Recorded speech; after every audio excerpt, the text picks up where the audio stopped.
कहानी मेहनत का फल मीठा होता है। धनपुर गांव में एक गरीब किसान का बेटा राजू अपने माता पिता के साथ रहता था। उनका जीवन बेहद साधारण था। कच्चा मकान, पुराने कपड़े और 2 वक्त की रोटी मुश्किल से मिलती थी। लेकिन राजू का सपना बड़ा था। वो पढ़ लिख कर एक अफसर बनना चाहता था। उसके पिता ने कभी स्कूल नहीं देखा था, पर उन्होंने अपने बेटे को पढ़ाने की ठान ली थी। राजू रोज सुबह जल्दी उठकर स्कूल जाता, फिर स्कूल से लौटकर खेतों में पिता की मदद करता। रात को जब सब सो जाते, डिबरी की रोशनी में पढ़ाई करता।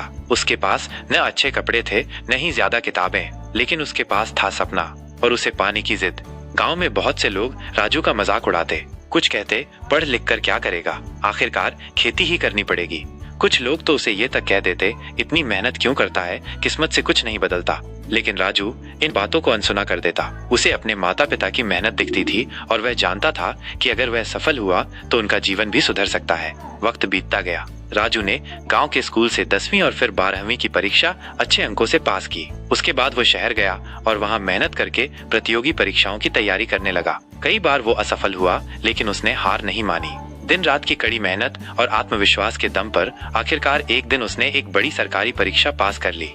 राजू जब अफसर बनकर गांव लौटा तो गांव वालों की आंखें फटी रह गईं। वही लोग जो उसका मजाक उड़ाते थे अब उसका सम्मान करने लगे। गांव के स्कूल में एक सम्मान समारोह हुआ, जहां राजू ने बच्चों को संबोधित करते हुए कहा, सपने सब देखते हैं, लेकिन उन्हें पूरा वही कर पाते हैं जो मेहनत करते हैं। मुश्किलें जरूर आएंगी, लोग हंसेंगे, लेकिन याद रखो, मेहनत कभी व्यर्थ नहीं जाती। मेहनत का फल जरूर मीठा होता है।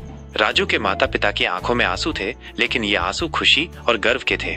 आज उनका बेटा न सिर्फ उनका बल्कि पूरे गांव का सम्मान बन चुका था। सीख, यह कहानी हमें सिखाती है कि जीवन में कितनी भी कठिनाइयां क्यों न हो, अगर हम ईमानदारी से मेहनत करें और अपने सपनों को सच मानकर उन्हें पाने में लगे रहें, तो एक दिन सफलता हमारे कदम चूमती है। सच ही कहा गया है, मेहनत का फल मीठा होता है।